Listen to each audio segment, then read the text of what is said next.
Hello students, welcome to Learn and Practice, the Institute for Complete Learning, and here is your science session. In the science session today we will discuss the class 7 third chapter, that is the fiber to fabric. It's a very simple, very easy chapter. So without wasting time, let's start, because you know most of the thing from this chapter, because in early classes you have already read about it. So let's go for it. The first part of it is about the fiber and fabric.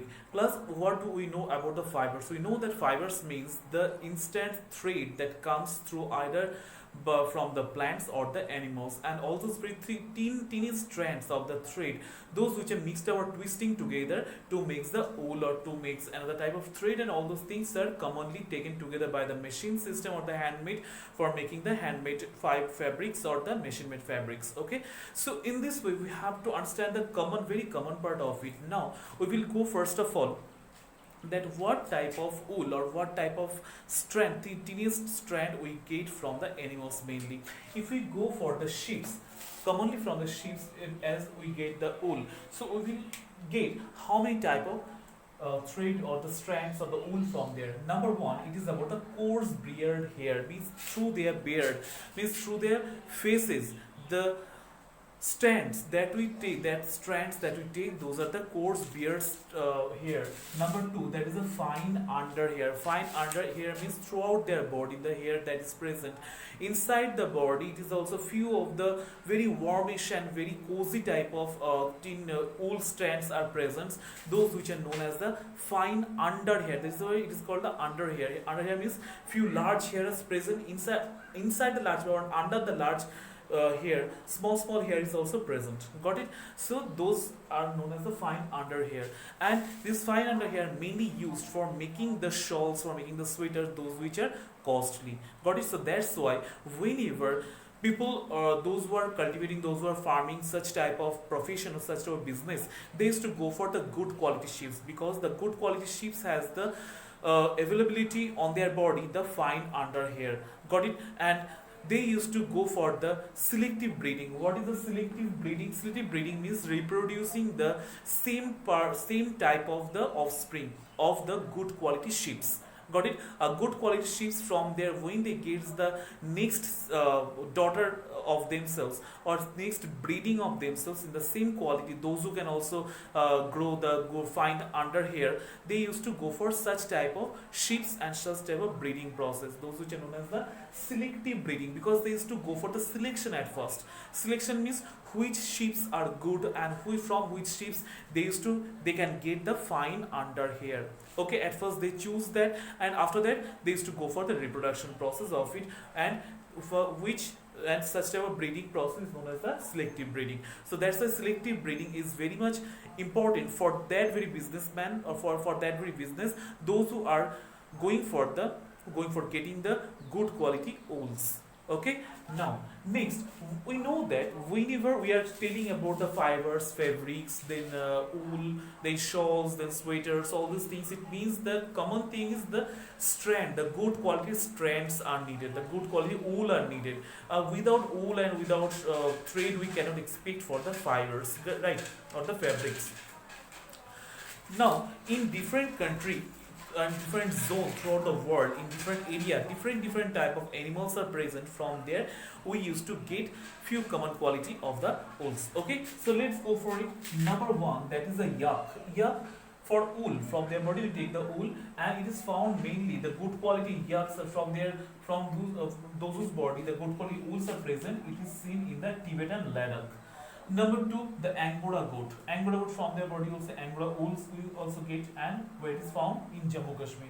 Next, if you go for the llama and alpaca, from llama and alpaca also we get the wool, and where it is present, they are present in the North America. So it means that you can observe in different area, different zone throughout the world, they are present, and from their body people are also taking the good quality wool. Okay, so this is up to the introductory part of it, and from where people used to take the wool and what type of selective breeding they used to go for. Okay, so these all type of the process. Now we will go for the rearing of the wool.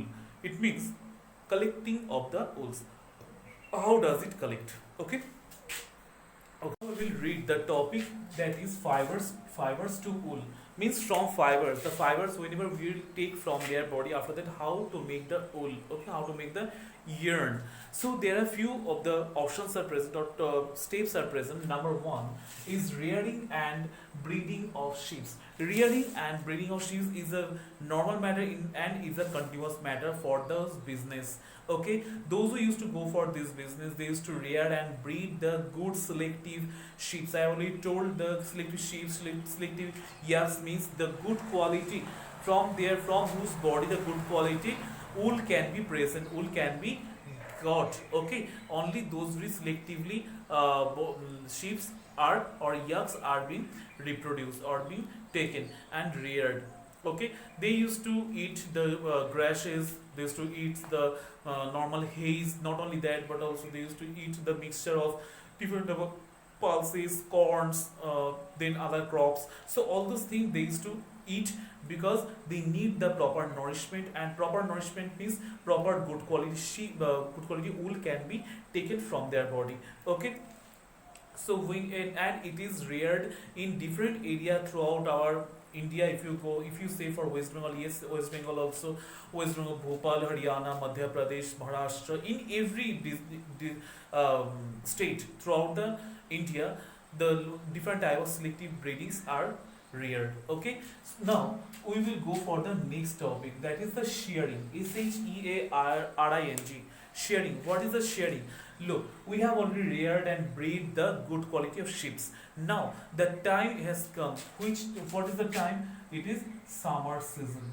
When summer season will come, at that very time, we know that in the summer season, those who have the animals, those who have lots of fiber or the hair on their body, they feel so much hot. Okay, so this is the particular season, or this is the particular time to remove all the good quality hair from their body. So only on the summer season, people used to take out, or people used to shave the hair from the sheep's body. And when they used to shave, they use a normal shaving machine that we used to take for the shaving of ourselves. Got it? So in the same way, shaving has done, and while shaving, they do not get any kinds of hurt on their body. What for? Because the outer layer of their body is totally dead cells, means the cell is totally dead at the outside of that very good quality sheeps. Okay, so that's why when the hairs are being shaved from their body, they do not get any hurt. Number 3 is scouring. Here number 3 is scouring. Scouring means to release out all the dirt, dust particles, grease particles by washing. Okay, earlier it was washed by hands, but now it is in the machine. Machine helps to taken out or remove all kinds of dirt and dust particles and grease particles. So this process is known as the scouring process. Got it? Now number 4 process is the sorting process. Here in the sorting process means you have to the good quality wools are taken from all those very mixing of the different type of wool or the hair. Now after completing the scouring process, we will go to directly to the sorting process. Sorting process means we have to sort out the good quality wool, then the large wool, then small wool, the fluffy wool, the normal wool. All these wools are separated or sorted out properly, and then we are people used to make a curtain. What I say that they used to arrange it in a proper way. Okay, all type of wools are sorted out, and then they used to arrange it. After that, what happens? They go for removal of the birds. Removal of the birds. What does birds means? B-U-R-R-S. Birds means few fluffy like small woolen pores are there. Small fluffy like small pores are there. Okay, this small ball shaped structure that used to occur in our sweater also. If you use the sweater for a long time, for a long year, you will observe that lots of small birds comes out. Okay, so at first they used to remove from the wool and make the wool fresh. So that is called the removal of the birds. The next part is dyeing of the wools. Dyeing means giving color. We know that the wool are of different color. The color that you wish, that you want to buy, the seller used to give you. Got it? But how is it possible? People, when they used to arrange all those wools in a proper way for making the yarn, before making the yarn, they do all kinds of steps. The steps that you have read earlier and this time also, all the steps are going in a serial way. Okay, and in the sixth step they used to go for dyeing or the coloring. They used to give the color, different color they used to give, and they make the colorful wools. Got it? And the last one is making yarn. When all are done, the last process is making yarn. We have given the people have given the colors and they have dried it. After drying, they used to twist it in a proper way through machines, and through machines the yarn used to make. Okay, and after making the yarn, all those very yarns are used for making the sweaters, then shawls, the different type of woolen dresses or garments. Got it? So these are the entire process of how to make the fabric from the fibers. Got it? This is the ultimate part of your topic. The topic name is fiber to fabric. So in this way, that how do fibers or how do wools come to the fabric. So this is the entire process, entire steps.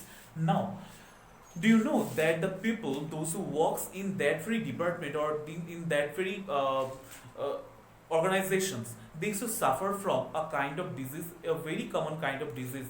It is known as anthrax.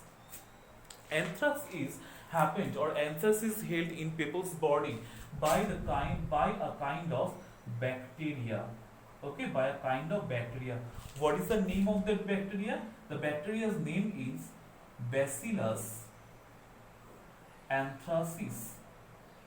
Bacillus anthracis. You can also note it down, no problem.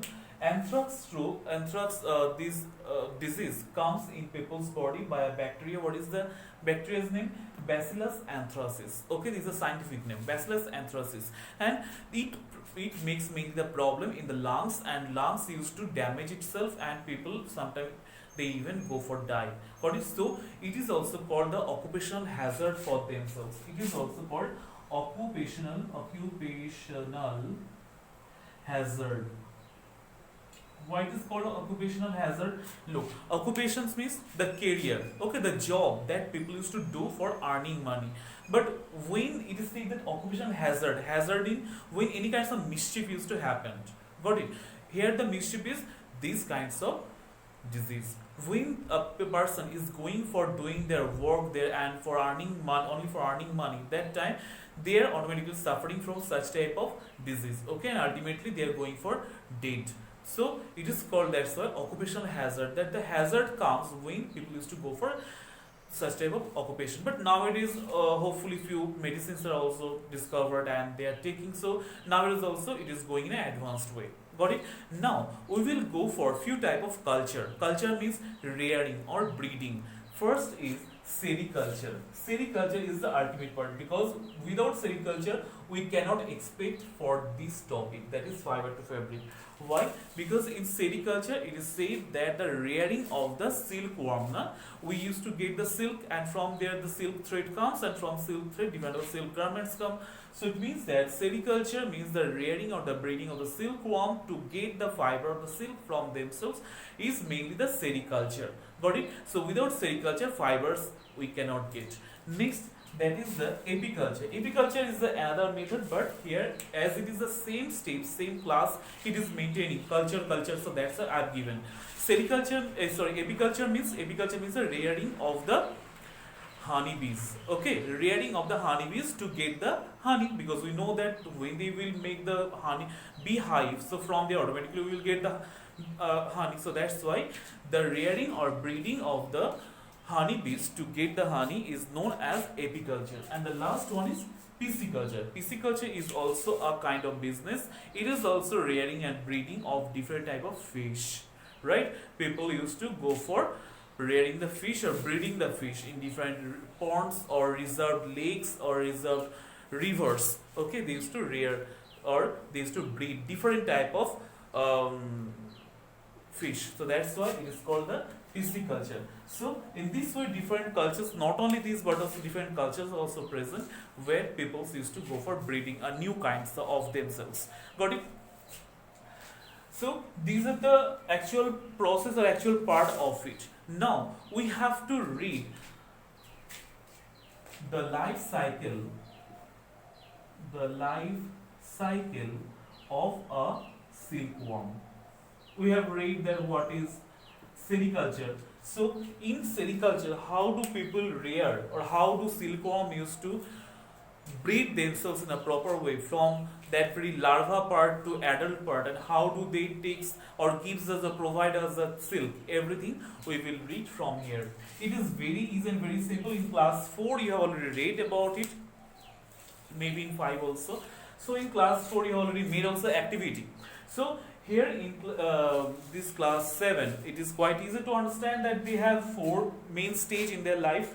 That is number 1 larva, that is larvae or larva. Then number 2 caterpillar, then number 3 pupa, and number 4 is adult, right? So these 4 steps only in their life, not more not less.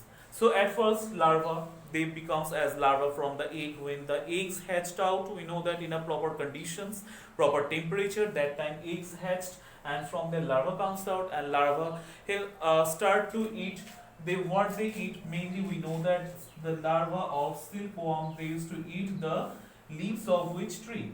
Mulberry tree. Yes, you have read mulberry tree. It means the mulberry trees leaf, they do not eat the tree, they eat the leaves, right? So mulberry trees leaves they started to eat at the larva situation, okay, larva condition. When they are in larva stage, they started to eat. And in caterpillar, up to caterpillar also, they used to continue eating. At that very time, they are hatching or they are keeping inside a bamboo tray. There is a bamboo tray like structure, large bamboo like structure. Bamboo tray like structure is a tray shaped, okay, and lots of stage are there, just like this means lots of barriers are there, and through these barriers all those mulberry leaves are well chopped, freshly chopped properly, and those chopped leaves particles are given over there, and there lots of larvas are present. These are the larvas, those were present here, and they are eating continuously all those leaves. Got it? So in this way, on the bamboo tray, they used to reared. Got it? And one time it comes that caterpillar, after 30 days, after 25 to 30 days eating, they stop their eating. Okay? And they started to take, so through the spinneret means a very tube-like structural mouth. Okay? If you observe the caterpillar's mouth, it is quite like this, their body.